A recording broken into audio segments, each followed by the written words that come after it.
అందరికీ శరాతులు చలో. ఇక మరి మీ నర్సయ్య తాత రానే వచ్చిండు. మార్నింగ్ న్యూస్ విత్ నర్సయ్య తాత. మరి పొద్దుగానే ఇవాళ మరి ఏ పేపర్లలో ఏమేమి రాసుకొచ్చిర్రు, ఏమేమి కథ మతలా ఉంది, ఎట్ట సంగతి ఏంది ఏం కథ అనేది అరుచుకుందాము చలో. ఇక మరి తెర మీదకి పోతే మహాపత్రిక అల్లు అర్జున్పై మరో కేసు. ఈసారి శ్రీలీల కూడా తప్పుడు ప్రచారాలు, ర్యాంకుల మోసాలు. అయ్యో రేవా దేవా. ఇక నిన్న మొన్ననే ఈయనను చూసి అభిమానులు ఉరుకుల పెట్టి అది చేసి ఇది చేసి ఆగమాగం చేసి ఆ తొక్కిసలాటలో అన్యాయంగా కొంతమంది పానాలు అదా ఇదా అని ఈ రాద్ధాంతం నడుస్తుంటేనే మళ్ళొక కేసు. ఇక మరి ఈ బుద్ధిగల హీరో మీద మరి ఇక షెడో పడో ఎవరం కాబోతుందట. మరి ఎట్లా అయ్యింది ఏం కథ అంటే, ఇప్పుడు ఏ అయితే విద్యా సంస్థలు ఉన్నాయో పుట్టకొక్కలాగా పుట్టుకొచ్చినాయి విద్యా సంస్థలు. ఈ విద్యా సంస్థలల్లో ఒక పోరగాడు 4-5 కాలేజీలను చదివినట్టుగా ట్యాప్ ర్యాంకర్ మోత మోగుతుంది. మా కాలేజీలో పలానా ర్యాంకు, మొట్టమొదటి ర్యాంకు, ప్రథమ ర్యాంకు, ఫస్ట్ ర్యాంకు మా కాలేజీ. పోరగాడు ఒకడే. ఆ పోరగాడిని చూపించి 10 మంది 10 కాలేజీలు ఈ రకంగా ప్రచారం చేసుకుంటారు ఎవరికి వాళ్ళు. ఇక అల్లు అర్జున్ శ్రీలీలను కూడా వాళ్ళ ప్రచారాలకు వీళ్ళని కూడా వాడుకుంటున్నారు అట. వీళ్ళు కూడా వాళ్ళని నమ్మి పశలకు కకృతి పడి గిట్లా మరి తప్పుడు ప్రచారాలు చేస్తున్నారు. కాబట్టి వీళ్ళ మీద కూడా మరోసారి కేసు అవుతుంది అనేది గుసగుస వినపడుతుంది. మొత్తానికి ర్యాంకుల మోసాలు, తప్పుడు ప్రచారాలు, ర్యాంకుల మోసాలు. ఒక పొలగాన్ని 10 మంది కాలేజీలు చూపించి ఇగో ఈ పొలగాడు మా పొలగాడే ఈయనకు ఫస్ట్ ప్రైజ్ వచ్చింది, ఇగో ఈ పొలగాడు మా పొలగాడే ఈయనకు ఫస్ట్ ర్యాంక్ వచ్చింది, ఈ కాలేజ్ చూడు ఈ పిల్లగాని చూపిడు, ఆ కాలేజ్ చూడు ఈ పిల్లగాని, ఇంకో కాలేజ్ చూడు ఈ పిల్లగాడి. మొత్తానికి వీళ్ళు చెప్పదలుచుకుంది ఏంది ఫస్ట్ ర్యాంకు. ఇక వీళ్ళు కూడా డబ్బుల కాశపడి తప్పుడు ప్రచారాలు చేసిరు అనేది తెల్లమవుతున్నట్టుగా మరి కనపడుతుంది. రేపో మాపో వీళ్ళ మీద కూడా ఇక మరి కేసు దాకా వచ్చింది. ఈ వారం తులం బంగారం 1,00,000 ఆల్ టైమ్ రికార్డు, బంగారం ధరలకు రెక్కలు. ఎంత పని చేసి ట్రంప్, నువ్వు ఎట్టా అధ్యక్ష పదవి అయితే ట్రంప్, నువ్వు విఘ్నాన అధ్యక్షుడు అయితే ట్రంప్, నువ్వు వచ్చిన కాంచెల్లి దేశం అంతా కంపు ట్రంప్, నువ్వు దేశం మీద నువ్వు వచ్చినాక ప్రపంచమే కంపు అవుతుంది ట్రంప్. ఇక మరి మామూలు ఇంటికాడ మా పెళ్ళాలు నిలబడనిచ్చే యాలలేదు కంపు. ఈయన పేరు కంపా. ఈ టంప్ వచ్చినాక ఏమంట ఇదయిందో, ఆడు అధ్యక్ష పదవి ఎక్కినాక అయ్యో రామా, ఇక వలసవాదులని ఆ వాదులని ఈ వాదులని వాళ్ళని ఇంటికాడికి వెళ్ళి తరివి కొట్టుడు, దేశం వదిలి పారిపోవానుడు, విమానాల్లో ఎక్కించుడు, దేశాలలో పంపుడు, ఆ చట్టం తీసుకురాను ఈ చట్టం తీసుకురాను, ఆఖరికి వస్తారకల్లా అన్ని దేశాల మీద సుంకాలు పెంచి తమాషగా మొద్దోలే కూర్చున్నాడు టంపు. ఇక ఈ టంపు చేయబట్టి ఇక నీ దండం పెడితే షేర్ మార్కెట్లు కూడా షేక్ అయిపోయి ఆఖరికి వస్తారకల్లా రూపాయి విలువ పడిపోయింది. బంగారానికి ధరలు పోయి మొగుల మీదంగా రాకెట్ల ఉరికి ఆకాశంలో దొరబడ్డది బంగారం ధర. ఎట్లా చేద్దాం మరి? మధ్యతరగతోని పెళ్ళాలు ఇక అనొద్దు, కానీ మధ్యతరగతి వాళ్ళ భార్యలు ఊకుంటారా? వామ్మో మా ఆయన ఈ ఉద్యోగం చేస్తుండు ఆ ఉద్యోగం చేస్తుండు, నిర్ణయాలను కూలబెట్టి గిదో గదో పని చేస్తుండు, ఇక షెడ్డో పడో రేపో మేపో అంతో బంగారం కొనుక్కుందాం. ఇక మరి పొల్ల పెళ్ళికి ఎదుగుతుంది, ఇంత బంగారం కొనుక్కోవాలి.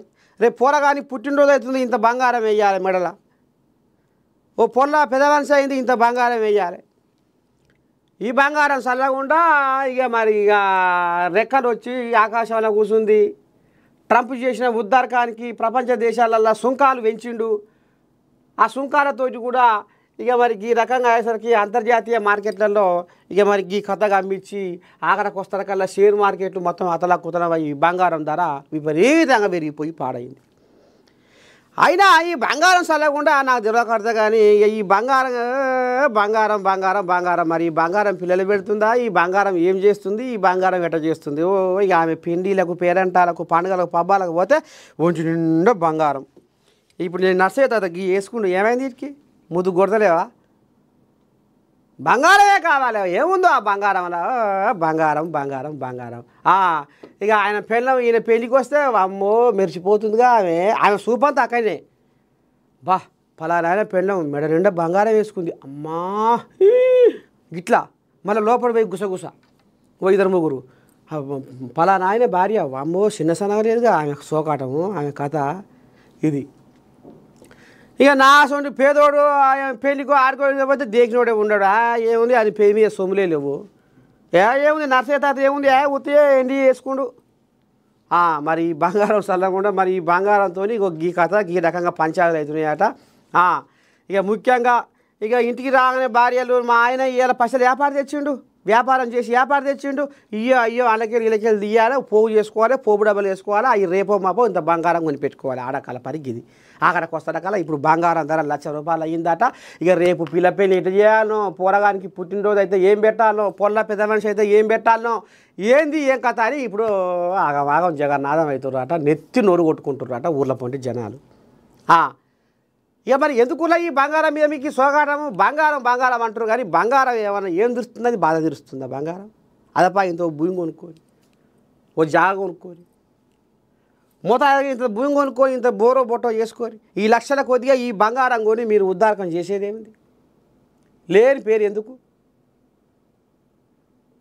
ఓ ఎకరం భూమి కొనుక్కున్నా షెడ్డో బొట్టో 10 పరకో ఇంత పోగేసుకొని ఓ ఎకరం భూమి కొనుక్కుంటే అలా బోరో బొట్ట చేసుకున్నా ఇంత బొరవ పారుతుంది పంట పండుతుంది పైకం వస్తుంది పొట్ట కడుస్తుంది సంసారం వెళ్తుంది ఈ బంగారం కోసం ఇప్పుడు అడుగడుగునా ఇదే చర్చ ఇక ఎట్లా బతకాలి ఏం చేయాలో ఏదో పోగొట్టుకొని దేవుడు ఆడుకున్నట్టు ఇక ఇడుపులు పట్టుకొని కూర్చుంటారు నిన్న అలా బంగారం ధర పెరిగిందని ఏం అవసరం లేదు ఈ బంగారం పెరిగే కానీ ముందుగా మీరు దేని మీద సోయి పెట్టుర్రు అంటే 10 పరకో ఉంటే ఏమన్నా ప్లాటో లేకపోతే ఓ ఇల్లు లేకపోతే ఓ జాగో లేకపోతే ఓ భూవో లేకపోతే ఓ బర్రెనో లేకపోతే ఓ మేకనో లేకపోతే ఓ గొర్రెనో ఆఖరికి వస్తే ఒక గాడిదైనా కొనుక్కోరు గాదిపాలు చాలా మంచి సమాజానికి ఓ బొచ్చడు కొంటారు గాదిపాలు గింత కొంచెం దానికి ₹100 కానీ బంగారం ధర పెరిగిందని మీరేం బాధపడకూరి ఏం చిన్నగోకూరి ఈ బంగారం చాలా కూడా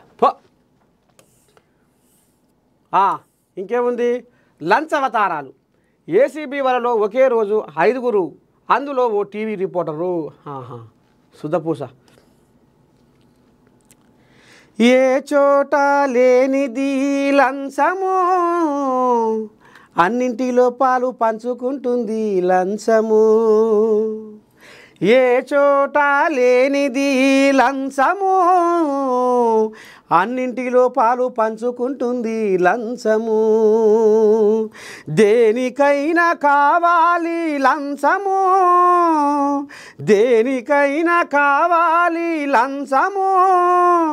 ఈ అలవాటే మరవదా ప్రపంచము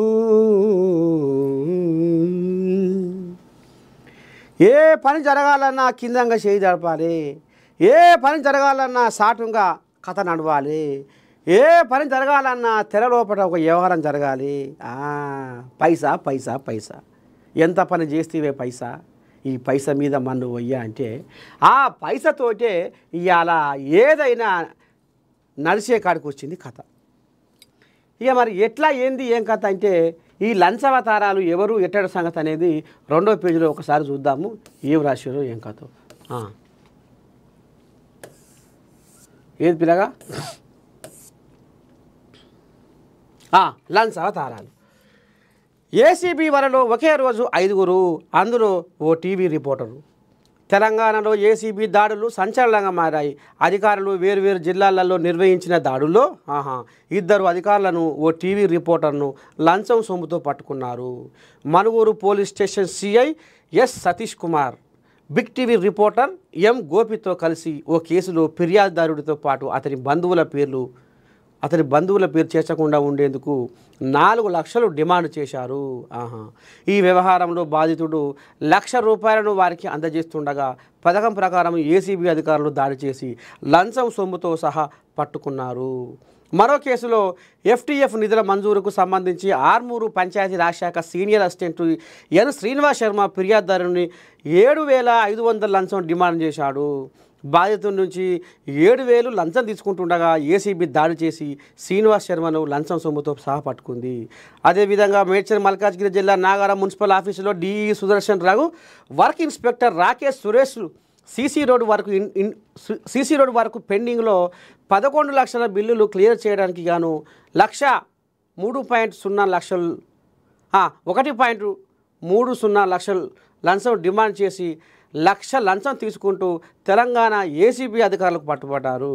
జనగామ జిల్లాలోని చిల్పూరు మండల తహసీల్దార్ కార్యాలయంలో సోమవారం ఏసీబీ దాడులు చేయగా ఆర్ఐ వినయ్ కుమారు లంచం తీసుకుంటూ పట్టుబడ్డారు. భూ సర్వే కోసం డబ్బులు డిమాండ్ చేయగా బాధితులు సోమవారం 26,000 ఇస్తుండగా ఏసీబీ అధికారులు రెడ్ హ్యాండ్గా పట్టుకున్నారు. అనంతరం ఆర్ఐ అరెస్ట్ చేసి కోర్టుకు తరలించినట్టు అధికారులు చెప్పారు. గిది కథ. నువ్వెంత మెరిసినవో మనిషి నీది ఉట్టితోలేరా, నువ్వెంత మెరిసినవో మనిషి నీది ఉట్టితోలేరా, నువ్వెంత మురిసినవో మనిషి నీవు మట్టి పాలేరా, నువ్వెంత మురిసినవో మనిషి నీవు మట్టి పాలేరా. ఈ అవినీతి పాడువడ వినరా, ఈ అవినీతి పాడువడ వినరా, నీ ముఖము నేలా కేసే గదరా. అంతేనా? రూపాయి తీసుకున్నా నువ్వు ఆయనకి పబ్బతి పెట్టి అయ్యా శరణు పెడుతున్నా అని 10 రూపాయలు తీసుకున్నా ఏం లేదు, కానీ నేను బతకలేను అయ్యా, నా పొట్ట కోసం నా కడుపులో పేగులు గుర్రా గుంచుతున్నాయి అయ్యా, బుక్కెడు బోధింట అయ్యా అని 10 రూపాయలు తీసుకున్నా ఏం లేదు పబ్బతి పెట్టి. కానీ దొంగతనంగా 1 రూపాయి తీసుకున్నా అది లంచమే.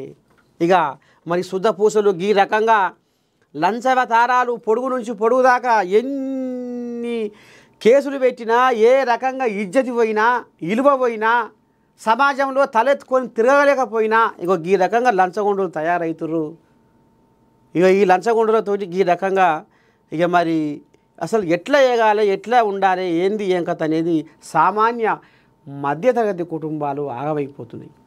వీళ్ళ వేధింపులు తట్టుకోలేక, వీళ్ళ మానసిక బాధలు తట్టుకోలేక, వీళ్ళు పెట్టే ఇబ్బందులకు మరి పాపం వాళ్ళు ఈ రకంగా ఏసీబీ వాళ్ళను సంప్రదిస్తే వాళ్ళు ఈ రకంగా కొమ్ము కాసి పట్టుబట్టి ఈ రకంగా ఈ లంచ అవతారాలను బయట చేస్తున్నారు.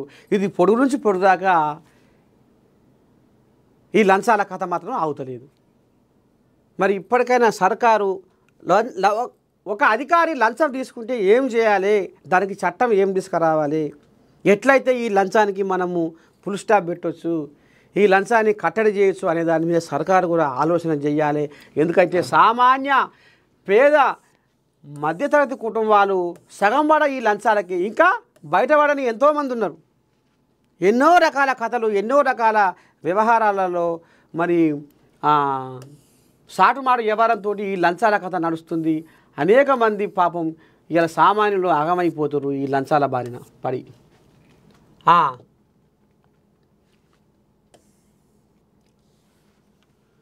ఉపాధి హామీకి రూపాయలు 2,708.3 కోట్లు మంజూరు. ఈ ఏడాదికి 6.5 కోట్ల పని దినాలు లక్ష్యం.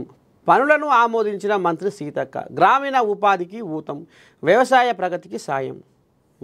వరంగల్ జిల్లాలో జరిగిన తెలంగాణ ఆదివాసీ సదస్సులో మాట్లాడుతున్న మంత్రి సీతక్క, మహాత్మాగాంధీ జాతీయ గ్రామీణ ఉపాధి హామీ పథకం కింద ఈ ఏడాది 6.5 కోట్ల పని దినాలు లక్ష్యంగా 2,708.3 కోట్లు మంజూరు చేసింది. అంటే ఇందుకు సంబంధించిన ఉపాధి హామీలో కొత్త ప్రణాళికలు గ్రామీణాభివృద్ధి పంచాయతీరాజ్ శాఖ మంత్రి సీతక్క ఆమోదం తెలిపింది. జిల్లాల వారీగా పనుల కార్యాచరణ సిద్ధం చేశారు. వేతనాలకు 1,625 కోట్లు, మెటీరియల్కు 1,083 కోట్లు ఖర్చు చేయాలని నిర్ణయించారు. మహిళా శక్తి, ఉపాధి భరోసా, పొలం బాటలు, ఫలవనాలు, వన మహోత్సవం, జలనిధి, గ్రామీణ పారిశుద్ధ్యం వంటి పనులు త్వరలో ప్రారంభించాలని నిర్ణయించారు. మొత్తానికి ఈ ఉపాధి హామీలో కొంత కేంద్ర ప్రభుత్వము ఈ మహాత్మాగాంధీ జాతీయ ఉపాధి హామీ పథకానికి కొంత గండి పెట్టిందనేది గుసగుస వినపడుతుంది. మరి ఏడాదికి 12,000 కోట్లు ఖర్చు చేసే మరి కేంద్ర ప్రభుత్వము ఆఖరికి వస్తారు కల్లా 6,000 కోట్ల కాడికి సగం దిగమింగిర్రు. ఇవాళ సామాన్య పేద మధ్యతరగతి వీళ్ళు కడుపు నిండా దీని కంటి నిండా వండాలి. ముఖ్యంగా పేదలు నిరుపేదలు కడుపు నిండా దీని కంటి నిండా వండాలి. వాళ్ళు వలసలు పోతుర్రు, ఊరెళ్ళిపోతుర్రు, ఊరు పొలిమేర దాటి బయటికి పోతుర్రు. ఈ వలసల జీవితాలు ఇంకెన్నాళ్ళు ఎన్నేళ్ళు ఇలా కన్నీళ్ళు అన్నట్టుగా మరి మహాత్మా గాంధీ జాతీయ ఉపాధి హామీ పథకం కింద ఇక ఇంతో అంతో జరట పనికి పోతే 10 రూపాయలు వస్తాయి, ఉప్పో తొక్కో వెళ్తుంది అనేది ఈ పేదోళ్ళ ఆశ. పాపం అది ఇక మరి పని దినాలు కూడా తగ్గించి అనేది కూడా తెలుస్తుంది. వాళ్ళకు ఏడాదికి 12,000 కోట్లు మంజూరు అయ్యేది ఇప్పుడు సగానికి దిగమింగిరు అనేది కూడా నడుస్తుంది. ఇక మరి ఈ పేదోళ్ళ ఉసురు ఈ పేదోళ్ళ పొట్ట కొడితే కేంద్ర ప్రభుత్వానికి ఏమొస్తుంది? మొత్తానికి పేద సామాన్య నిరుపేద మధ్యతరగతి కుటుంబాల ఉసురు కేంద్ర ప్రభుత్వం పంచుకున్నది అనేది మాత్రము తేడతెల్లమవుతుంది. చలో నవ ప్రపంచాన్ని నిర్మిద్దాం, తెలంగాణలో పెట్టుబడులు పెట్టండి, జపాన్ వ్యాపారవేత్తలను ఆహ్వానించిన ముఖ్యమంత్రి రేవంత్ రెడ్డి. ఒసాకా ఎక్స్పోలో ప్రత్యేక ఆకర్షణగా తెలంగాణ పెవిలియన్. రారి ఉరికి రారి, మీ వ్యాపారాలకు మా హైదరాబాదు గమ్యస్థానము. మరి మీరు పెట్టుబడులు పెట్టుర్రి. ఇక్కడ మా 10 ఏళ్ల కాలంలో మూరెడు మీసాలు బారెడు గడ్డాలు పెంచుకుని ఆశగా ఎదురు చూస్తున్న నిరుద్యోగులు కూడా ఇంకా ఉన్నారు. మేము కొలువులు ఇచ్చినప్పటికీ, కొలువులు వేసినప్పటికీ, 60,000 పైసలకు కొలువులు ఇచ్చినప్పటికీ ఇంకా ఏ ఒక్క నిరుద్యోగి నిరాశతో ఉండొద్దు. 30,000 కొలువుల జాతర. ఈ జాతరలో వాళ్ళు పండుగ చేసుకోవాలి, మీరు రావాలి అని జపాన్ వ్యాపారవేత్తలను మరి హైదరాబాద్ నడిగడ్డ మీద మీరు మీ ఉత్పత్తులను తయారు చేయర్రి. దానికి మా యువతకు ఉపాధి కల్పించిన వాళ్ళు అవుతారు. ప్రపంచ దేశాలకు మీ ఉత్పత్తులను పరిచయం చేయర్రి అన్నట్టుగా మరి ఇక నిన్న ఒసాకా ఎక్స్పోలో మరి ఈ రకంగా రేవంత్ రెడ్డి ముఖ్యమంత్రి ఇక మరి జపాన్ వ్యాపారవేత్తలను కలిసి ఈ రకంగా ముచ్చట పెట్టిండు. చూడాలి మరి రేపు మరి కంపెనీల సంగతి ఎందాకు వస్తుంది, ఏంది ఏం కథ. పెట్టుబడులకు తెలంగాణ రాష్ట్రంలో పెట్టుబడులకు ఉన్న అవకాశాలను ముఖ్యమంత్రి రేవంత్ రెడ్డి జపాన్ వేదికగా ప్రపంచానికి చాటి చెప్పారు. ఒసాకాలో జరిగిన వరల్డ్ ఎక్స్పోలో తెలంగాణ రైజింగ్ ప్రతినిధి బృందం పాలు పంచుకుంది. వివిధ జిల్లాలకు చెందిన వ్యాపారవేత్తలు పారిశ్రామికవేత్తలతో విడివిడిగా సమావేశమైంది. వివిధ రంగాల్లో రాష్ట్రంలో పెట్టుబడులకు ఉన్న అపారమైన అవకాశాలను వారితో చర్చించింది. ఈ సందర్భంగా ముఖ్యమంత్రి రేవంత్ రెడ్డి మాట్లాడుతూ ఒసాకాలో జరుగుతున్న వరల్డ్ ఎక్స్పోలో దేశంలోనే మొదటి రాష్ట్రంగా తెలంగాణ పాలు పంచుకోవడం గర్వంగా ఉందని అన్నారు. తెలంగాణ జపాన్ల మధ్య ఉన్న చారిత్రక స్నేహాన్ని దీర్ఘకాల భాగస్వామ్యంగా మార్చుకుందామని పిలుపునిచ్చారు. కొత్త ఆవిష్కరణలతో భవిష్యత్ ప్రణాళికల రూపకల్పనకు కలిసి పనిచేద్దామనే ఆకాంక్షను వ్యక్తం చేశారు. ప్రభుత్వం అనుసరిస్తున్న స్థిరమైన విధానాలు, సులభతర పారిశ్రామిక విధానం, ప్రపంచ స్థాయి మౌలిక సదుపాయాలు తెలంగాణలో ఉన్నాయి. గందుకునే మీరు రారి. ఇవాళ మీరు హైదరాబాదును గమ్యస్థానంగా చేర్చుకొని మరి మీ ఉత్పత్తులను ఇక్కడ తయారు చేసి ప్రపంచ దేశాలకు మీరు పరిచయం చేసుకొని మీరు బాగుపడుర్రి, ఇటు మా తెలంగాణ యువతకు చేయుతని ఉపాధి కలిపి అన్నట్టుగా ఈ రకంగా పెట్టుబడులను గుంజుకొచ్చే ప్రయత్నంలో ఉన్నాడు ముఖ్యమంత్రి రేవంత్ రెడ్డి. చలో ఇంకేముంది ఐవన వార్త. కాంగ్రెస్ మంత్రులతో పాయల్ శంకర్ దోస్తీ. తను కాంగ్రెస్ ఎమ్మెల్యేనే అనుకోండని వారితో వెల్లడి. తన భూ కబ్జాలు బయటపడకుండా జాగ్రత్త. అమ్మా కోయిలాగా ఐవన కోయిలాగా ఉన్నట్టుంది అది. ఇలాంటి భూ మాఫియాదారుని కాంగ్రెస్ పార్టీ క్షమించదు. ఇప్పటికే మంత్రులకు చేరిన పాయల్ కబ్జాల చిట్టా. విచారణ జరిపిస్తే పాయల్ రాజకీయ భవిష్యత్తు గందరగోళం. భూభారతి సదస్సు సక్సెస్ పట్ల హర్షం. విచ్చేసిన మంత్రులు, అధికారులు, రైతులు, ప్రజలకు, నాయకులకు, అభిమానులకు ప్రత్యేక ధన్యవాదాలు. ప్రెస్ మీట్లో కంది శ్రీనివాసరెడ్డి. 5లో చూద్దాం పాయల్ శంకర్ మీద మరి ఎట్టడి సంగతి ఏంది ఏం కథ.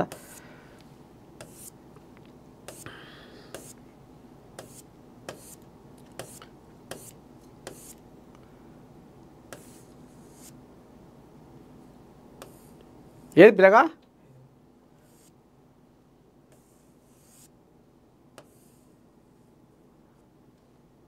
ఏది 5రా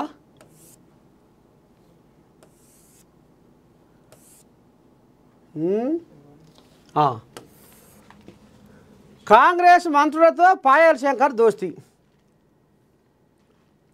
ఆదిలాబాద్లో భూ కబ్జాలకు పాల్పడుతూ స్థానిక ఎమ్మెల్యే పాయల్ శంకర్ ల్యాండ్ మాఫియాను పెంచి పోషిస్తున్నారని Adilabad Congress party assembly incharge Kandi Srinivasa Reddy ఆరోపించారు. సోమవారం తన క్యాంపు కార్యాలయంలో ఓ మీడియా సమావేశంలో ఆయన మాట్లాడుతూ ఎమ్మెల్యేపై నిప్పులు చెరిగారు. ప్రభుత్వ అసైన్డ్ భూములు కబ్జా చేస్తూ పేదల నోట్లో మట్టి కొడుతున్నాడని మండిపడ్డారు. ఓ అమ్మా ఈడికి వచ్చింది ఆ కథ. అంతేకాకుండా తన అక్రమాలకు అడ్డు వచ్చేవారిపై, అన్యాయాన్ని ప్రశ్నించే వారిపై భౌతిక దాడులు కూడా చేయించారని ఆరోపించారు. అమ్మా అతని ఆర్థిక రాజకీయ ఎదుగుదల కోసం ఎవరి జీవితాన్నైనా ఫనంగా పెట్టడానికి సిద్ధంగా ఉంటారన్నారు. చివరికి ఏమి తెలియని ఆవేశపరుడైన తన కుమారుడిని కూడా ఉసిగొల్పి దాడులకు ప్రేరేపిస్తారని అన్నారు. ఎక్కడ తన అవినీతి అక్రమాల భాగోతం బయటపడుతుందోనన్న భయంతో కాంగ్రెస్ ప్రభుత్వంలోని మంత్రులతో అంటగాగుతున్నారని విమర్శించారు. తనను కాంగ్రెస్ ఎమ్మెల్యేనే అనుకొని వ్యవహరించానని నిస్సిగ్గుగా వారితో మాట్లాడారని స్వయాన ఒకరిద్దరు మంత్రులే ఈ విషయాన్ని చెప్పినట్టు వివరించారు. తను చెబుతున్నది నిజమని, తడిబట్టలతో ఆలయంలో ప్రమాణం చేస్తానని, మరి కాదు అబద్ధమని ఆయన ప్రమాణం చేస్తారా అని సవాల్ విసిరారు. వాయ్యా తన సవాల్కి రేపటిలోగా ప్రతిస్పందించాలని మరోమారు సవాల్ చేశారు. ఇలాంటి భూ కబ్జాకోరు కాంగ్రెస్ పార్టీ ఎప్పటికీ క్షమించదన్నారు. ఇక అనంతరం ఇటీవల భూభారతి సదస్సులో పాల్గొన్నందుకు మంత్రులు పొంగులేటి శ్రీనివాసరెడ్డి, ఇన్ఛార్జి మంత్రి సీతాకళకు ధన్యవాదాలు తెలిపారు. కార్యక్రమం సూపర్ సక్సెస్ అయిందని, పాల్గొని విజయవంతం చేసిన నాయకులకు, అధికారులకు, రైతులకు, ప్రజలకు, తన అభిమానులకు కృతజ్ఞతలు తెలియజేశారు. ఆదిలాబాద్ జిల్లాలో కొత్త మండలమైన బోరజును పైలట్ ప్రాజెక్టుగా కింద తీసుకొని ఇక్కడికి రావడం హర్షణీయమన్నారు. మా జిల్లాను సందర్శించాలన్న తన కోరికను మన్నించి వచ్చిన పొంగులేటి శ్రీనివాసరెడ్డికి మరోమారు ధన్యవాదాలు తెలిపారు. భూభారతి రైతుల సమస్యల పరిష్కారానికి ఒకటి చక్కని వేదిక అని తెలిపారు.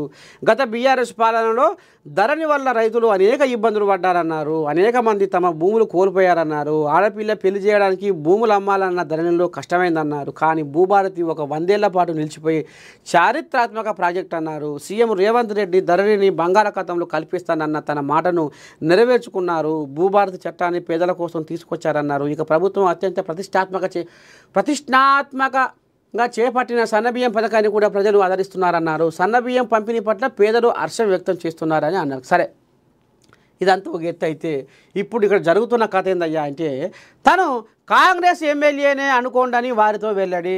ఎవరు? పాయల్ శంకర్ అట. తన భూ కబ్జాలు బయటపడకుండా జాగ్రత్త. ఇలాంటి భూమాఫియాదారుని కాంగ్రెస్ పార్టీ క్షమించదు. ఇప్పటికే మంత్రులకు చేరిన పాయల్ కబ్జాల చిట్టా విచారణ జరిపిస్తే పాయల్ రాజకీయ భవిష్యత్తు గందరగోళము. భూభారతి సదస్సు సక్సెస్ పట్ల హర్షము. విచ్చేసిన మంత్రులు, అధికారులు, రైతులు, ప్రజలకు, నాయకులకు, అభిమానులకు ప్రత్యేక ధన్యవాదాలు. ప్రెస్ మీట్లో కంది శ్రీనివాసరెడ్డి. అయితే ఇప్పుడు పాయల్ శంకర్ నిజంగానే ప్రభుత్వ అసైన్ భూములను ఆక్రమించుకుంటూ కబ్జా చేసిండు అనేది మాత్రము మరి ఇప్పుడు ఆదిలాబాదు నియోజకవర్గ assembly Congress party assembly incharge Kandi Srinivasa Reddy మరి ఈ రకంగా ఆమయం వెళ్ళబోసుకుంటుండు. అవసరమైతే నేను తడి బట్టలతోటి తానం చేయడానికి సిద్ధంగా ఉన్నా, నేను తప్పు చేయలేదని ఆయన సిద్ధంగా ఉన్నాడా ప్రమాణం చేయడానికి? అమ్మ నేను దండం పెడితే ఇది పెద్ద ప్రశ్నే. ఒక్కసారి మరి పాయల్ శంకర్ని లైన్లో తీసుకుందాము. అసలు ఏంది, ఏం కథ, ఏమంటాడు, దీని మీద ఆయన ఎట్లా స్పందిస్తాడు అనేది మనం చూద్దాము. ఎమ్మెల్యే ఆదిలాబాద్ ఎమ్మెల్యే పాయల్ శంకర్ కు ఫోన్ చేస్తున్నా. ఎలక్ట్రిసిటీ డిస్కనెక్షన్, కేవైసీ అప్డేట్ లేదా మీ బంధువులు జబ్బు పడ్డారని, అరెస్ట్ అయ్యారని కాల్స్ లేదా మెసేజెస్ వస్తాయి. తొందరపడి స్పందించకండి. వాళ్ళు సైబర్ నేరగాళ్లు కావచ్చు. ఇలాంటి సంఘటనలు జరిగిన వెంటనే national cyber help line report చేయండి. ప్రజా ప్రయోజనార్థం జారీ చేసిన వారు హోం మంత్రిత్వ శాఖ. The number you have dialed is currently busy. Please try later. మీరు డయల్ చేస్తున్న నంబర్ దయచేసి కొంత సమయం తర్వాత మళ్ళీ ప్రయత్నించండి. ఆదిలాబాద్ ఎమ్మెల్యే పాయల్ శంకర్. ఎందుకంటే అద్దం ఒక ఒక్కడ వ్యక్తి మాట్లాడదాం మరి ఏంది, ఏం కథ అయ్యా. మరి ఇక నువ్వు పేదోళ్ళ ప్రభుత్వ అసైన్ భూముల మీద కన్ను పెట్టి కబ్జా పెట్టి మరి పేదలను ఇట్లా మట్టి కొడుతున్న వాట అనే ముచ్చట అడుగుదామంటే పెద్ద మనిషి ఫోన్ లేపుతలేడు. మరి చూద్దాం, ఏదైనా కలిస్తే అడగాలని అడుగుతా. మరి ఏందే ఇట్లా అంటుండే పెద్ద మనిషి కంది శ్రీనివాసరెడ్డి పాటిల్ ఇట్లా అంటుండు, మరి నీ కథ ఏందే శంకరన్న అంటే మరి ఆయన ఏమంటాడో ఇందాం ఒకసారి. ఇక మరి ఇప్పటికైతే ఫోన్ అయితే లేవట్లేడు. ఇప్పుడు ఫోన్ ఎందుకు చేయవలసి వచ్చిందంటే తడి బట్టలతోటి నేను తానం చేస్తా అన్నందుకు చేయవలసి వస్తుంది. అంటే ఇక మరి ఆ పెద్ద మనిషికి వాస్తవం అంటే గ్రహించుడు కాబట్టి ఆధారాలు అన్నీ ఉన్నాయి అనేది అన్నట్టుగా మరి అంతే కదా. అన్ని తీర్ల ఆధారాలు ఉంటేనే ఆ మాట అనడానికి సిద్ధమవుతుంది. తడి బట్టలతోటి నేను తానం చేస్తా ఆయన తప్పు చేసిండు అన్నట్టుగా.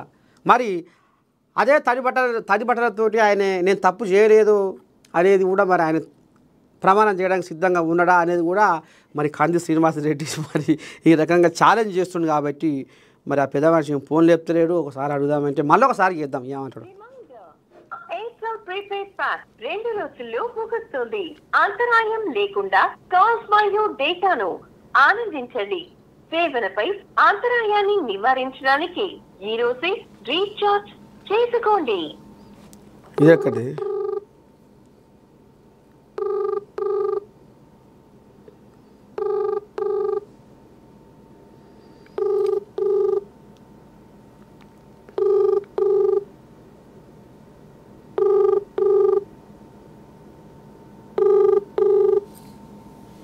చెప్తాడే పెద్ద మనిషి మరి ఏం పని మీద ఉండు.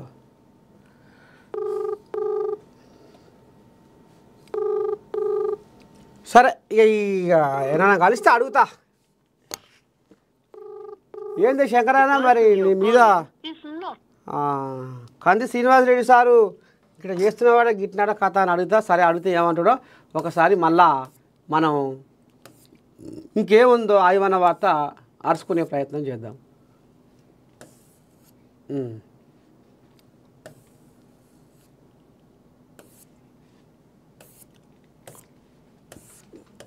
ఏముంది ఇంకా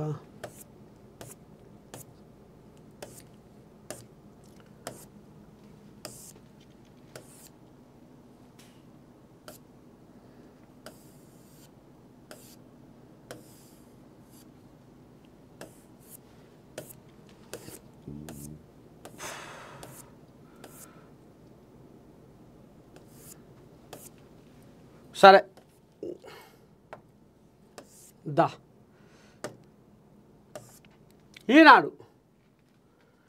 ఈనాడులో ఏమొచ్చింది? పోప్ ఫ్రాన్సిస్ అస్తమయం, తుది శ్వాస విడిచిన క్యాథలిక్ గురువు, ప్రపంచవ్యాప్తంగా సంతాపాల వెల్లువ. క్యాథలిక్కుల అత్యున్నత గురువు పోప్ ఫ్రాన్సిస్ 88 కన్నుమూశారు. ఇటలీ కాలమానం ప్రకారం సోమవారం 7:35 ఆయన తుదిశ్వాస విడిచారు. ఈ విషయాన్ని వాటికన్ వర్గాలు అధికారికంగా ప్రకటించాయి. మన పవిత్ర పోప్ ఫ్రాన్సిస్ అందరినీ దుఃఖసాగరంలో ముంచి ప్రభువు వద్దకు చేరుకున్నారు. ఆయన తన యావత్ జీవితాన్ని ప్రభువు సేవకు చర్చికి అంకితం చేశారు. విశ్వాసం, ధైర్యం, విశ్వ మానవ ప్రేమ, ముఖ్యంగా నిరుపేదలు, బలహీన వర్గాల కోసం సువార్త విలువలతో జీవించాలని మనకు ప్రబోధించారు. యేసు ప్రభువుకు నిజమైన శిష్యుడిలా మసలుకొని విధేయుడిగా మెలిగారు. దేవుడి అనంతమైన ప్రేమ, దయ పొందగలిగారు. సరే పెద్ద మనిషి ఇక మరి అస్తమయం. పెట్టుబడులు పెట్టండి, జపాన్ వ్యాపారవేత్తలకు ముఖ్యమంత్రి రేవంత్ రెడ్డి ఆహ్వానం. సరే ఇది చెప్పుకుందే. బంగారం 1,00,000 ఇది చెప్పుకుందే. అమెరికా ఉపాధ్యక్షుడు జేడీ వాన్స్, ఆయన సతీమణి ఉషా వాన్స్, వారి పిల్లలతో ప్రధాని మోదీ. ద్వైపాక్షిక సంబంధాలపై మోదీ వాన్స్ సమీక్ష. మొత్తానికి ఆంధ్ర అల్లుడు అమెరికాకు వెళ్ళాగా మరి ఆంధ్ర అల్లుడు ఎవరైనా జేడీ వాన్స్. 2 కొడుకులు 1 బిడ్డ ఉన్నట్టుంది.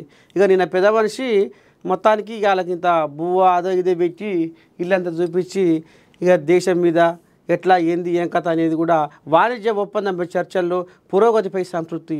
పలు అంతర్జాతీయ అంశాలపైన ప్రధాని అమెరికా ఉపాధ్యక్షుడు చర్చలు.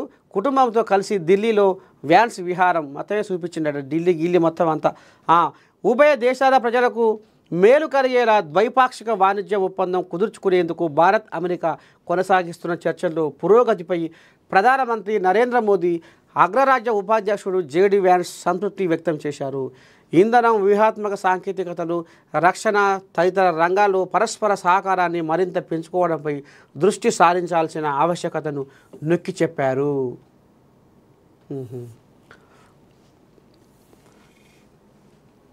ఇదేంది?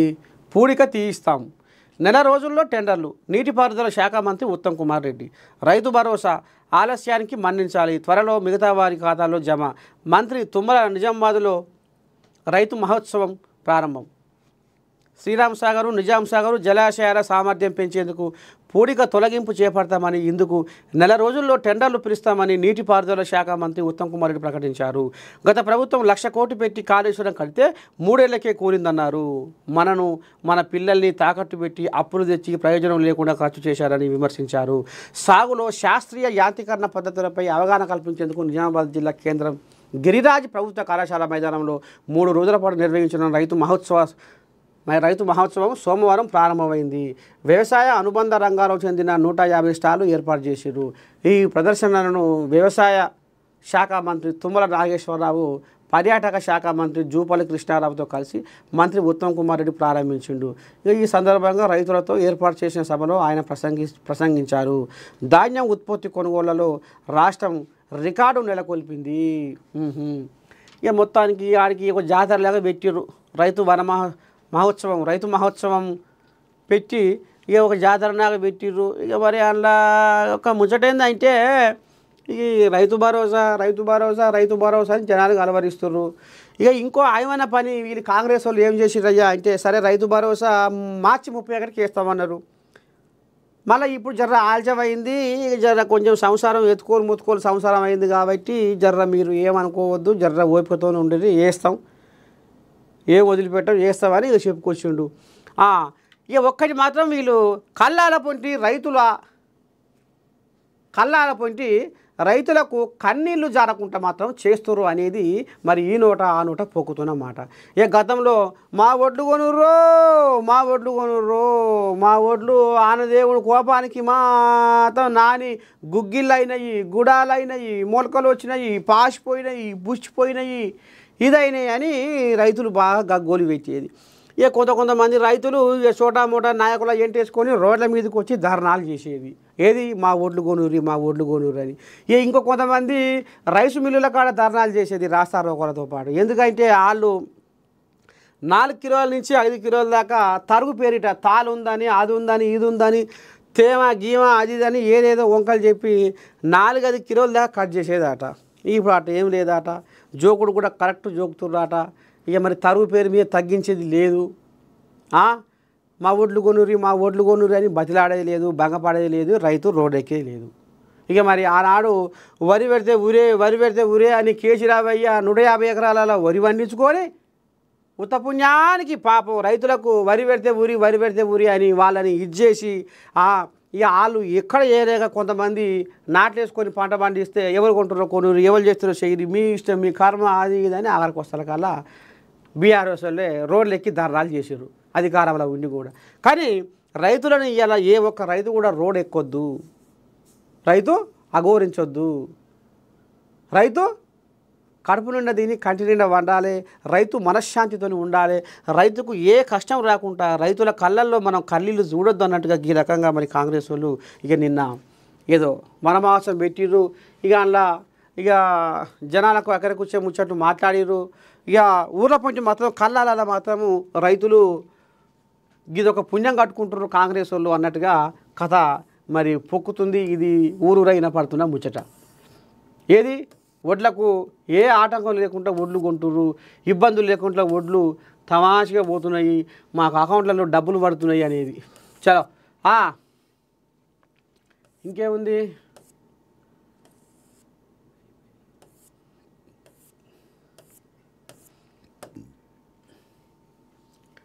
ప్రజాప్రభుత్వంలో 3 అంచెల్లో ఉద్యోగాలు. ఉప ముఖ్యమంత్రి బట్టి విక్రమార్క మదిర ఉద్యోగ మేళలో 1800 మందికి నియామక పత్రాలు.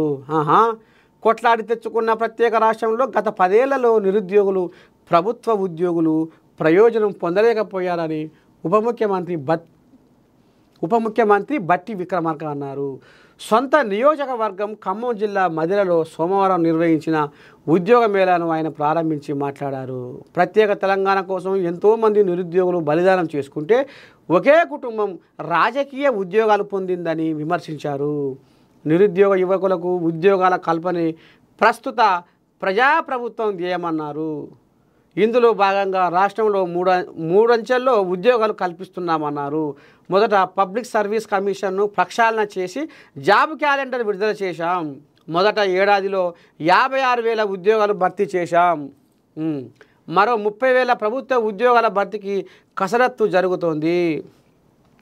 రెండో దశలో బహుళజాతి సంస్థలకు రాష్ట్రంలో వనరులు ఏర్పాటు చేసి వాటి ద్వారా లక్షల మంది యువతకు ఉపాధి కల్పిస్తున్నాం. ఇందులో భాగంగా సీఎం రేవంత్ రెడ్డి, పరిశ్రమల శాఖ మంత్రి శ్రీధర్ బాబులు దావోస్లో పర్యటించి రాష్ట్రంలో 1.80 లక్షల కోట్ల పెట్టుబడులకు కంపెనీలతో ఒప్పందాలు చేసుకున్నారు. పెట్టుబడులను ఆకర్షించడంలో భాగంగానే ప్రస్తుతం సీఎం జపాన్ పర్యటనలో ఉన్నారు. మూడో దశలో ప్రభుత్వ ఉద్యోగాల భర్తీతో పాటు 9,000 కోట్ల పెట్టుబడులతో రాజీవ్ యువ వికాస పథకంతో ఉపాధి కల్పించబోతున్నాం. ఈ పథకానికి ఎంపికైన వారందరికీ రాష్ట్ర ఆవిర్భావ దినోత్సవం రోజు మంజూరు పత్రాలు పంపిణీ చేస్తాం. రాష్ట్రంలో 5 లక్షల మంది యువతకు ఉపాధి కల్పించేలా నాలెడ్జ్ సిటీని ఏర్పాటు చేస్తున్నాం. 65 ఐటీఐ కళాశాలలను అడ్వాన్స్డ్ టెక్నాలజీ సెంటర్లుగా మారుస్తున్నాం. నిరుపేద విద్యార్థులకు ప్రపంచ స్థాయి విద్యను అందించేందుకు యంగ్ ఇండియా ఇంటిగ్రేటెడ్ రెసిడెన్షియల్ స్కూళ్లను ప్రారంభిస్తున్నాం. 60 పాఠశాలల నిర్మాణానికి 11,600 కోట్లు కేటాయించామని బట్టి ఈ రకంగా నిన్న జాబ్ మేళలో ఈ రకంగా ప్రజాప్రభుత్వంలో 3 అంచెల్లో ఉద్యోగాలు అన్నట్టుగా మొత్తానికి ఇక మరి నిరుద్యోగుల ముఖంలో ఆనందాన్ని చూస్తుంది మరి కాంగ్రెస్ సర్కారు. ఇక ఈ రకంగానైతే మొత్తానికి ఉద్యోగ జాతరల్లో మొత్తం ముంచి తేలుపుతుంది నిరుద్యోగుల. ఇంకేముంది,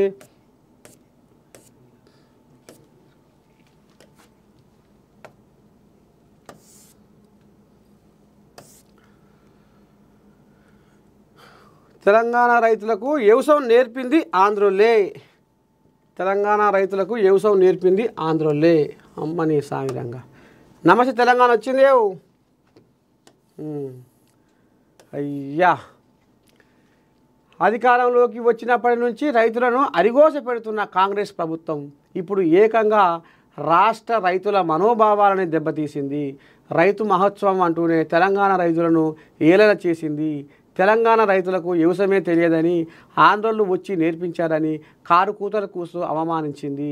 నిజాం సాగర్ ప్రాజెక్టు కట్టడం వల్ల ప్రకాశం, కృష్ణా, గుంటూరు జిల్లాల వాళ్ళు వలస వచ్చి ఇక్కడ వ్యవసాయం చేస్తూ తెలంగాణ రైతులకు కూడా నేర్పించారంటూ నిజామాబాద్లో సోమవారం నిర్వహించిన రైతు మహోత్సవ సభలో టీపీసీసీ చీఫ్ మహేష్ కుమార్ గౌడ్ చేసిన వ్యాఖ్యలు వ్యవసాయంలో దేశానికే ఆదర్శంగా నిలిచిన తెలంగాణ రైతుల ఆత్మగౌరవాన్ని దెబ్బతీశాయి.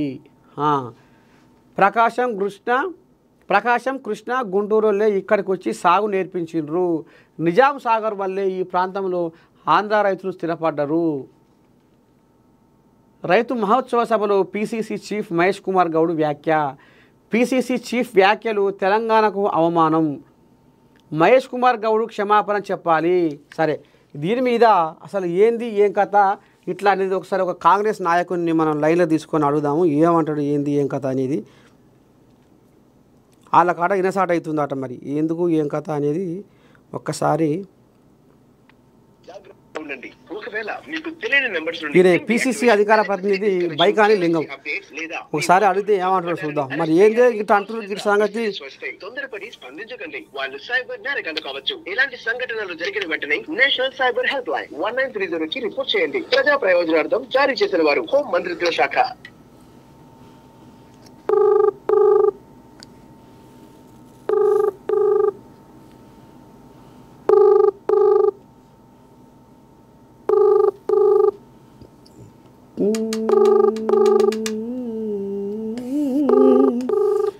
అమ్మో, అందరూ బిజీ ఉంటారు, ఎవరు ఫోన్లు చెప్తలేరు. ఆడ ఉండు పెద్ద మనిషి.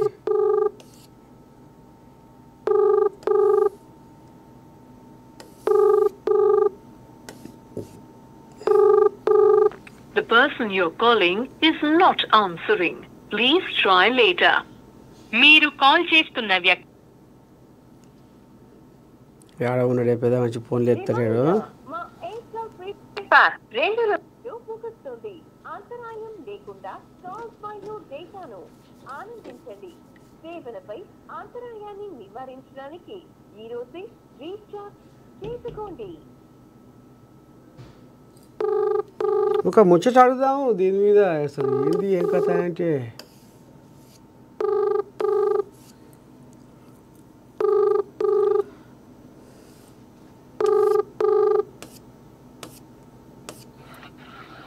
హలో నమస్తే అన్న నమస్తే అన్నగారు. ఇగో మీరు మన మార్నింగ్ న్యూస్ విత్ నర్సే తాత లైవ్లో ఉన్నారన్న మీరు. ఓకే. ఈ నమస్తే తెలంగాణ పేపర్లో ఏం రాసుకొచ్చిందంటే తెలంగాణ రైతులకు వ్యవసాయం నేర్పింది ఆంధ్రలే. ఈ పిసిసి చీఫ్ మహేష్ కుమార్ గౌడ్ అన్న ఏదో అన్నడాట, మరి తెలంగాణ రైతులని ఇప్పటికే ఆగమాగం జగన్నాథం చేసి వాళ్ళను అరిగోస పుచ్చుకుంటున్నారు. మళ్ళీ అది చేసింది కాక మళ్ళా తెలంగాణ రైతులు ఏదో తెలివితక్కువళ్ళు ఆంధ్రలో వచ్చి నేర్పిర్రు అని మళ్ళీ వాళ్ళకు వంత పడుతుర్రు, వాళ్ళని లేపుతుర్రు అనేది మరి వీళ్ళు అంటుర్రు. ఈ బీఆర్ఎస్ కోళ్ళాలు అంటున్నాయి. ఈ పిసిసి పెబ్బ నిన్న ఏదో అన్నడటగానే దీని మీద ఏమంటావు పెద్ద మనిషి? అట్లా లేదు, నా కాంగ్రెస్ పార్టీ తెలంగాణ రైతులను ఆదుకున్నటువంటి పార్టీ కాంగ్రెస్ పార్టీ. అంతా బీఆర్ఎస్ ఏదో తప్పుడు ప్రచారం. వాళ్ళు అదే చెప్తున్నా కదా, ఇవాళ దేశ చరిత్రలోనే ఎవరు చేయనటువంటి ఏకకాలంలోనే 22,000 కోట్ల రూపాయలు రుణమాఫీ చేసినటువంటి చరిత్ర కాంగ్రెస్ ప్రజా ప్రభుత్వాన్ని. అదే విధంగా రైతులకు వీళ్ళు 10 ఏళ్లలో ఏనాడన్నా చేసిరా అన్న బీఆర్ఎస్ నాయకులు? అదే విధంగా ఇవాళ 11 సంవత్సరాల కేంద్రంలో బీజేపీ వాళ్ళు ఏనాడన్నా రైతులను ఆదుకుర్రా? ఇదే బీజేపీ తెచ్చినటువంటి రైతు వ్యతిరేక నల్ల చట్టాలకు సపోర్ట్ చేసింది బీఆర్ఎస్ పార్టీ నాయకులు. వాళ్ళు మాట్లాడితే ఎట్లన్నా కాంగ్రెస్ పార్టీ ప్రభుత్వం అంటేనే రైతుల అభివృద్ధి సంక్షేమం కోసం నిరంతరం పాటుపడే ప్రభుత్వం మా ప్రభుత్వం. వాళ్ళు ఇదే ఇక బట్టగాల్చి మీదేయడం, ఎంతసేపు ఏది పడితే అది మాట్లాడతాం. అంతే ఇప్పటికైనా ఆ మాటలు బంద్ చేయాలి. ఏది పడితే అది మాట్లాడితే ఎట్లన్నా? వాళ్ళు 10 ఏళ్లలో ఏం చేసిరో చర్చిద్దామా? మరి రైతులకు ఏం చేసిరో? ఖమ్మంలో రైతులకు బేడీలు వేసిన చరిత్ర ఎవరిదన్నా? ఇదే కేసీఆర్ కదా. వాళ్ళు ఇవాళ మాట్లాడితే ఎట్లా? ఇవాళ మా ప్రభుత్వం ఇవాళ చూడండి, దేశంలో ఏ రాష్ట్రం ఇవాళ బీజేపీ గాని 10 ఏళ్ల కేసీఆర్ గాని ఎంత రుణమాఫీ చేసిండు? ఇవాళ సంవత్సర కాలంలోనే మేము 22,000 కోట్ల రూపాయలు రుణమాఫీ చేసాం. మొన్ననే సన్న ఓట్లకు కూడా ఇవాళ 500 రూపాయలు బోనస్ ఇస్తున్నాం. ఇవన్నీ కూడా కాంగ్రెస్ ప్రజా ప్రభుత్వం చేస్తుంది కదా. రైతులను ఆదుకుంటున్నటువంటి ప్రభుత్వం మాది. వాళ్ళు మాట్లాడితే ఎవరు నమ్ముతారన్నా? అంటే ఇవాళ వాళ్ళకు 10 ఏళ్లలో ఏనాడన్న రైతులు గుర్తొచ్చిరా? ఇవాళ వాళ్ళు రైతుల గురించి మాట్లాడుతారు. అందుకే రైతులు తెలంగాణ రైతాంగానికి అంతా తెలుసు, ఎవరేం చేస్తారు, ఎవరు రైతుల గురించి మాట్లాడుతారు, వాళ్ళని ఎవరు ఆదుకుంటున్న ఎవరు కూడా తెలుసు. దయచేసి ఇట్లా మాట్లాడకండి. వేగంగా విష ప్రచారాలు చేయడంలో బీఆర్ఎస్ బీజేపీ దిట్ట. వాళ్ళు ఉన్నాయి లేనట్టుగా చూసిరుగా. గతంలో కూడా మొన్న కూడా ఫేక్ వీడియోలు, ఇవన్నీ మార్పింగ్ వీడియోలు ఉన్నాయి లేనట్టు చేయడం వాళ్ళకు తెలిసింది. ఇది ఎందుకంటే బీఆర్ఎస్ కు దాదాపు కోట్ల రూపాయలు పెట్టి ఈ ఫేక్ వీడియోలు మార్పింగ్ వీడియోలు చేయడంలో వాళ్ళు చాలా నేర్పరి. గత 10 ఏళ్ల దోసుకున్న సొమ్మంతా దానికే పెడుతురు. సో దాని ద్వారా అనని మాటలు కూడా అన్నట్టు ఇంకేదో జరిగినట్టు. అసలు రైతులు ఇవాళ గుర్తొచ్చి మరి 10 ఏళ్ల ఎందుకు గుర్తు రాలేన్న రైతులు? వాళ్ళకు రైతులు ఏనాడన్న వాళ్ళు కనీసం 10 ఏళ్లలో రైతుల గురించి కేసీఆర్ ఫ్యామిలీకి ఏనాడన్నా గుర్తొచ్చిరా? ఏనాడన్నా రైతుల పొలాల కాడికి పోయిర్రా? కళ్ళ కాడికి పోయిర్రా? అది కోసం పెట్టిరు కదా 10 ఏళ్లలో రైతులని. ఇవాళ రైతు ఎంత ఆనందంగా ఉంది. ఇవాళ మేము ఒక్కొక్కటి ఇంత వేల కోట్లు, దాదాపు 7.5 లక్షల కోట్ల అప్పులున్నా కూడా ఇవాళ రైతులను ఆదుకోవాలి. ఈ దేశానికి అన్నం పెట్టే రైతులని మనం వెన్నుదన్నా ఉండాలని ఇవాళ ముఖ్యమంత్రి రేవంత్ రెడ్డి గారి ఆధ్వర్యంలో ఇవాళ కాంగ్రెస్ ప్రజా ప్రభుత్వం రైతులను ఆదుకుంటే అది చూసి తట్టుకోలేక ఓర్వలేక ఈ ప్రభుత్వం మీద మా నాయకుల మీద ఏది పడుతుంది మాట్లాడుతున్నారు. ఇక మొత్తానికి అన్నా శనార్థి నమస్తే. మీ అమూల్యమైన సమయాన్ని ఇచ్చి ఇవాళ మా ఏఎన్ఎన్ ప్రేక్షకుల కోసం ఇవాళ ఆంధ్రోళ్ళే ఇవాళ తెలంగాణ రైతులకు వ్యవసాయం నేర్పించారు అనే మాట మీద మరి 10 ఏళ్ల కాలంలో మరి వాళ్ళేం చేసేది అనేది కూడా మరి మన పిసిసి అధికార ప్రతినిధి మరి బైకాని లింగం యాదవ్ అన్న మీకు శనార్థి పద్ధతి. మీరు మా ఏఎన్ఎన్ ప్రేక్షకుల కోసం ఇంత రామసక్కని సందేశం ఇచ్చినందుకు నమస్తే. అయితే ఇక ఇది కథ. ఇక ఇప్పుడు సాక్షి తీసుకుంటే సాక్షిలో ఏముందయ్యా అంటే ఇంట్లో ఒకటి మనం ఏటో పాయ వచ్చింది, అది భూభారతి. పొంగులేటి శ్రీనివాసరెడ్డి అది చెప్పుకోవాలి, ఎందుకంటే అది అయవన వార్త, అది మనం మర్చిపోతామేమో.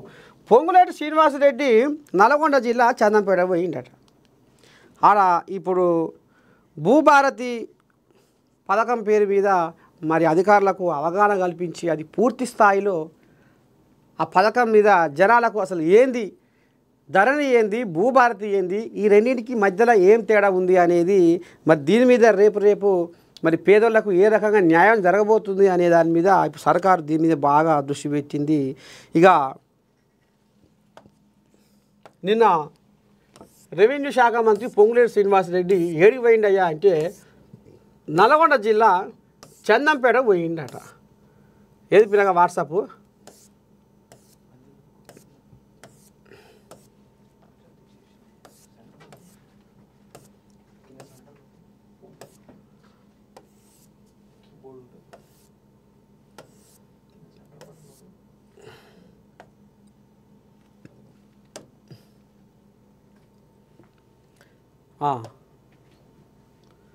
ఇగో అయితే నిన్న అలా దేవరకొండ ఆర్డీఓని కనీసం ఆయన భూభారతి వచ్చి 6 నెలల సంది సర్కారులు మొరో మొత్తుకుంటా కుతికే కూలబడంగా నోరు బొంగుబోంగా భూభారతి అంటే గిది, భూభారతి కథ గిట్టుంటుంది, భూభారతి వల్ల రైతులకు సామాన్యులకు ఈ రకంగా మేలు జరగబోతుంది అని సర్కారులు మొరో మొత్తుకుంటుంటే ఇక మరి ఆర్డీఓ మనసు మరి అత్తగారింటికి పోయిందా లేకపోతే ఒళ్ళు దగ్గర లేదా?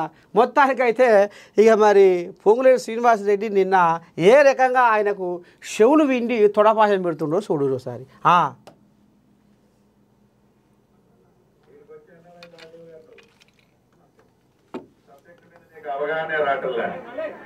జనంలో తిరుగు అర్థమైందా? సబ్జెక్ట్ మీద నీకు గ్రిప్ వెళ్ళాలా? 6 నెలలు అయింది నువ్వు వచ్చి. ఏం సంగతి? నేను చేస్తా కాదు, లేదు నీకు సబ్జెక్ట్ మీద బోర్డు ఎక్కడ ఉంది? ఏం చూస్తున్నావు 6 నెలల నుంచి?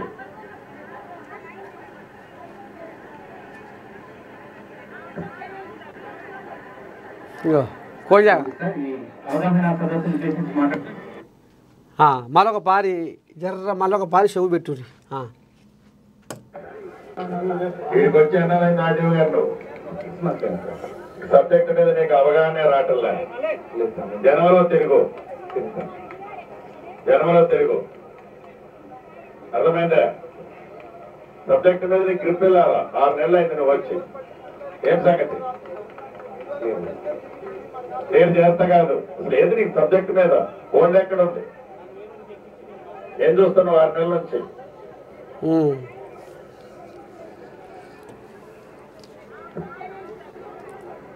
ఇది కథ. ఈయన ఇక మరి దేవరకొండ ఆర్డీఓగా పగ్గాలు చేపట్టి 6 నెలలు అయినా సర్కారు భూభారతి వల్ల జనాలకు సామాన్యులకు పేదోళ్లకు ఈ రకంగా న్యాయం జరగబోతుంది, మేలు చేకూరబోతుంది అన్నట్టుగా సర్కారు చెప్పుకొస్తుంటే ఇక ఈయన అసలు దాని మీద సోయే లేదట. భూభారతి అంటే కూడా అసలు ఆయనకే లేదట దాని మీద సోయి, దాని మీద ఎంతో కొత్త అవగాహన కూడా ఆయనకు లేదట, ఆలోచన లేదట. అసలు భూభారతి అంటే ఏంది అనేటట్టుగా నోరెళ్ళ వేడి చూసే కథ నడుస్తుందట. అంటే ఒక్క ఆర్డీఓకు కూడా మరి ఈ రకంగా భూభారతి మీద సర్కారు చేపట్టిన మరి ఏదైతే భూభారతి పథకం ఉందో మరి దీని మీద ఈయనకు గింతనన్నా ఇది లేకపోతే ఎట్లా అనేది ఇప్పుడు ఈ రకంగా పొంగులేటి శ్రీనివాసరెడ్డి ఆంబాయం వెళ్ళబోసుకుంటుండ్రులా. అసలు అవి ఎక్కడున్నాయి, ఆ చట్టాలు ఎట్లా అనేది మాకు అసలు వివరమే తెలియదు. జనాలు పెద్దలు కూడా మాకేం చెప్పలేదు. మేము వాళ్ళ కానుకోలేమంటే మీరు అసలు దీనికి ఎక్కడ మీరు ఎన్ని అప్లికేషన్లు పెట్టుకున్నా దానికి రెస్పాన్స్ అంటే సాగులో మీరు ఉన్నారా చెల్లెమ్మ? సాగు చేసుకుంటున్నాం సార్. ఎక్కడది కన్సర్న్ ఎంఆర్ఓ? చంద్రపేట ఎంఆర్ఓ అధికారులు నీ దగ్గరకు వస్తారు, న్యాయమైంది అనిపిస్తుంది, న్యాయమైందంటూ చేసి పెడతారు తప్పకుండా. జనంలో తిరుగు అర్థమైందా? సబ్జెక్ట్ మీద నీకు గ్రిప్ వెళ్ళాలా? 6 నెలలు అయింది నువ్వు వచ్చి. ఏం సంగతి? నేను చేస్తా కాదు, లేదు నీకు సబ్జెక్ట్ మీద బోర్డు ఎక్కడ ఉంది? ఏం చూస్తున్నావు 6 నెలల నుంచి? ఓ ఇది కథ.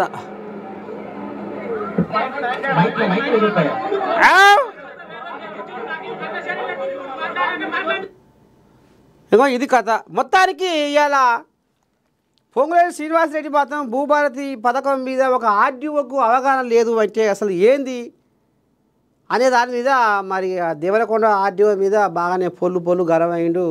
ఇక మరి క్లాసు వీకిండు, తొడపాషం పెట్టిండు, చెవులు కూడా విన్నాడు.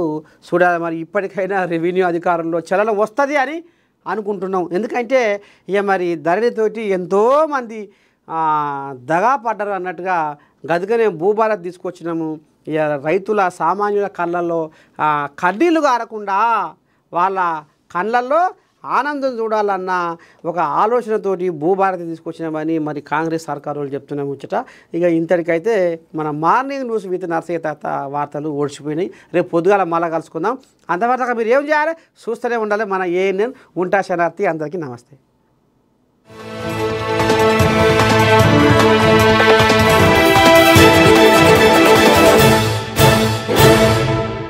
తెలుగు, ఉర్దూ, మరాఠీ భాషల్లో వార్తలు ప్రసారం చేసే ఒకే ఒక్క channel ANN, one and only.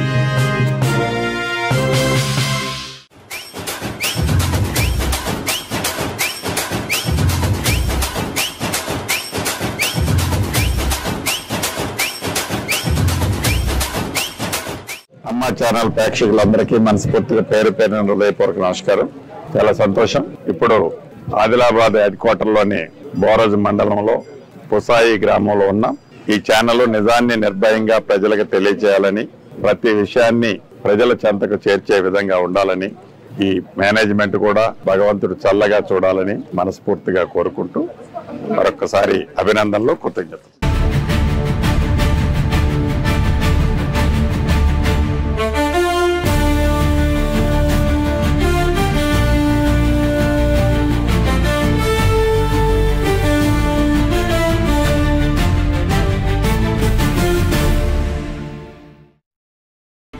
పత్రిక దమ్మున్న వార్తల వేదిక. హైదరాబాద్, తిరుపతి ఎడిషన్ల నుండి ప్రచురణ. నిజం, నిర్భయంగా, విశ్లేషణాత్మక కథనాలు, మీకు తెలియని రహస్యాలు అన్ని సమగ్రంగా. మహాపత్రిక. ఇది రంగు పూసుకున్న పత్రిక కాదు, రాజీ లేని పత్రిక. Young India, young paper. తెలతెల వారక ముందే తాజా వార్తలు. ఈ paper website, WhatsApp, YouTube, Twitter, Facebook, Instagram.